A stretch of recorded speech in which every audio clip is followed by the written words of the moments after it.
Oh yeah! Are you ready for the ultimate smackdown?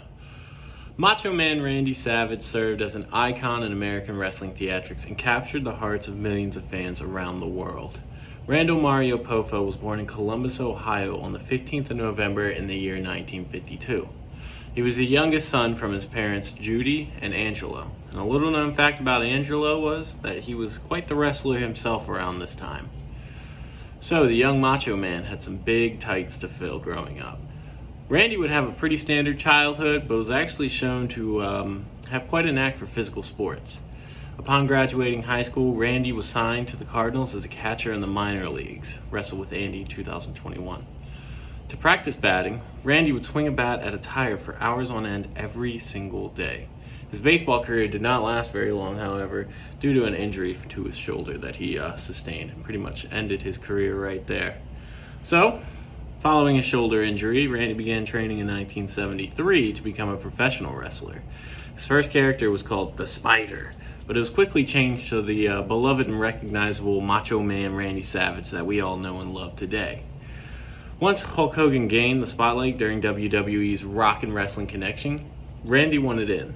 He wanted to stand out and become a star, which had a massive influence on his flamboyant wrestling attire that we all, we've all seen it.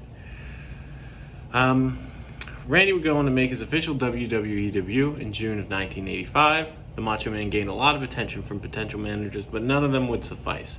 His girlfriend at the time, Elizabeth, also wanted in on the business and would be given the job as Randy's manager. His chemistry would make Randy really stand out amongst his competitors. His fame grew until it reached a climax during the WrestleMania 3 Absolute 5-Star Classic Showdown against Ricky Steamboat. The match was completely choreographed ahead of time by Randy and will be considered one of the greatest wrestling matches of all time.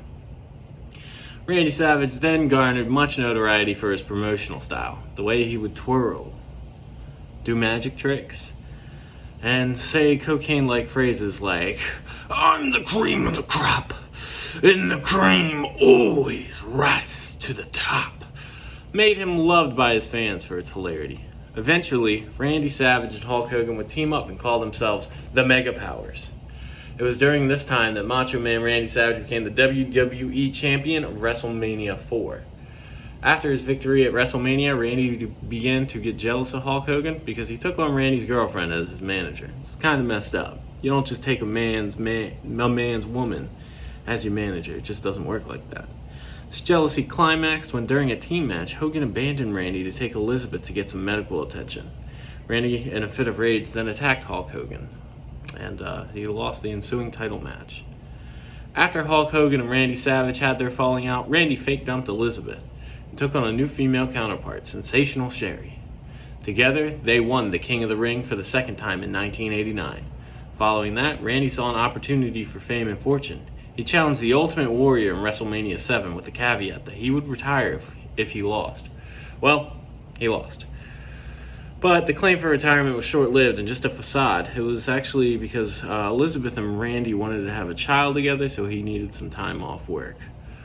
During the SummerSlam of 1991, Elizabeth and Randy got married in the ring. Unfortunately, they were unable to conceive a child and got divorced 1 year later. In the wake of his grief, Randy would go on to win the WWE title during WrestleMania 8 against Ric Flair. Macho Man Randy Savage was getting old and was being forced into more of a commentary role because of that fact. He then left the WWE temporarily to join the WCW, where he would go on to win 2 titles. Randy would eventually leave the WCW because it was one of the worst run businesses ever.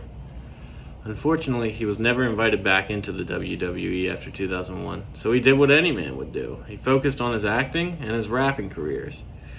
According to IMBD, he has over 146 acting credits. In May of 2010, he reunited with his old high school sweetheart, Barbara Payne. His romance was pretty short because the Macho Man suffered a heart attack while driving on the 20th of May in 2011. Following his death, he was inducted into the WWE Hall of Fame to provide his family with some much-needed closure. He started out as a young boy from Ohio and rose to the top. And as we all know, the cream always rises to the top. Thank you.